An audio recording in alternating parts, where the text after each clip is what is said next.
Hey guys, this is Blair with the Taylor team, and today I've got Annie here, one of our buyer's agents, and she's going to ask some questions today about what it's like to be a seller in today's market. So, what you got?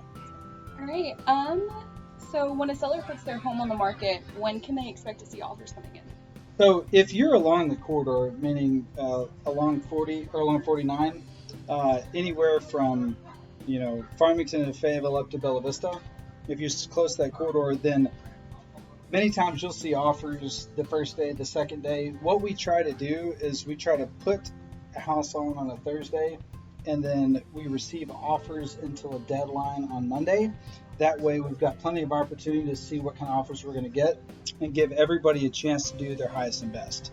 Unless you're, above the $600,000 price range, you're generally going to have multiple offers. That's a pretty common thing.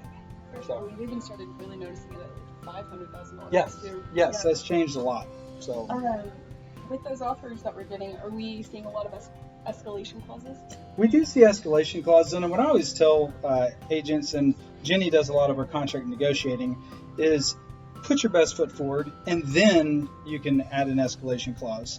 So an escalation clause, for those of you that don't know, just means that they'll put a clause in there that will allow it to go up and match the top offer plus a little bit. Okay, so what I don't like to see is an offer come in low with an escalation clause.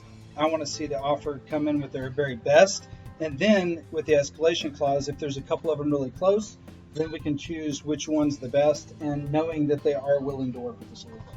Okay, for sure. And what is happening with non-refundable deposits and appraisal gaps in offers? So actually, what's funny is, a year ago, I never even saw non-refundable deposits. And now, in the past really 6 months, we're seeing in a lot of our offers, and especially in those homes, again, along the corridor and newer homes, like 2000 newer. If they feel like the inspection will go pretty well, then they'll put the non-refundable deposit, so it just ensures the seller that they've got a solid contract. They're not just going to back out for something small. And then as far as the appraisal gap, if you get 15 or 20 offers, there's generally going to be a couple of them in there that they'll still have an inspection, but they'll agree to pay above they'll agree to pay above the appraisal. And so many times they know it's going to come in $20,000 short, and they'll agree to go ahead and pay that up to the purchase price. And we're seeing that a lot. And honestly, for sellers, unless they've got a cash contract, that's a great option in order to get them what they want for it. Awesome. Okay. And what sort of time frames are we seeing with regards to close dates? Close dates really are 45 to 60 days. The reason they are is for our sellers. We're going to make sure that if it goes under contract and they're either moving up or downsizing, we have to make sure that we have time to find them another house. So that isn't really so much buyer driven. A lot of buyers would close in 30 days, but we need the time to make sure that you can go out and find another house for the seller.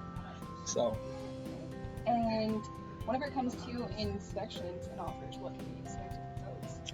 So anytime you're going to have 10 to 20 offers on a listing, we really try to set expectations for inspection that if it's a major item like a roof has hail damage or an air conditioner doesn't turn on, those are things that we would have to fix before we sold to somebody else. But if you're talking about just a punch list of repair items, we try to set those expectations that buyers don't come with all those small things, because that seller feels kind of funny when they get that in the end, and they could have sold it to 20 other people. So we try to set really hard, good expectations with the buyer that just says, don't come to us with a lot of small things, to keep the seller from getting frustrated. Awesome. Well, I think that's it. That's All right. kind of my list. Well, guys, it was great to talk with you today. If you've got any more questions regarding just the selling process, or any more questions that we can help you with, feel free to reach out to us below on an email or give us a call. Hope you guys have a great day.